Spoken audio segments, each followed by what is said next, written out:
Anytime that I'm shallow water cranking, whether that's on an estuary or tidal situation like we're fishing here on the Upper Bay, small ponds or lakes, or even on a reservoir early in the year when you're fishing up shallow. Now, all these places I'm talking about are going to at least have slightly stained to dingy water. Anytime I'm throwing these shallow crankbaits, most important, I always want them to have a square bill. That's something we've talked about before. This one is a Lucky Craft RC 1.5. It runs about 2 to 3 feet deep. Want to use a 7-foot rod cranking stick. This is a graphite, but it has a little bit of flex to it. Real fast action tip. That tip's important. Gives you a forgiving action there when that fish is surging at the boat. I'm throwing 12-pound test. If the water's really clear, I'll go to a fluorocarbon.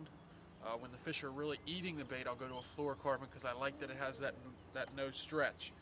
But early in the year like this, when the water's a little cold and the fish are kind of just coming up and bumping the bait, I prefer that mono. Has a little bit of give. Just makes me set that hook a little bit slower. I don't pull the bait away from them. Always want to use a bait that has real sharp hooks, Daiichi hooks. If it doesn't, change them out yourself. I go with the gear ratio a little bit slower than your normal 6.3. This is a 5.1 to 1, but I don't prefer to go as slow down. Some guys throw those real slow 3.9 or 4.1 to 1. I prefer something a little quicker in case I do get a fish on. Like that last fish was running at me really fast, and I really needed to pick up that line so she couldn't wrap me in the trolling motor. So I go with the 5.1 to 1. This is a Daiwa Millionaire. Great reel. I prefer the round reels for my crankbaiting. Hold a longer spool, allow you to make a real long cast. That's just me. I know some guys that use the low profile reels. And that's pretty much it. I go with that 7-foot rod. That allows me to get power on these fish.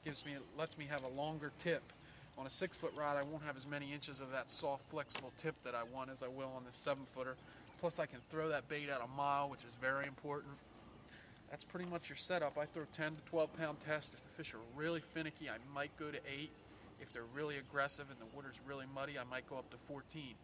Unless I'm really breaking fish off, though, I prefer not to go any higher than that because it affects the action of the bait.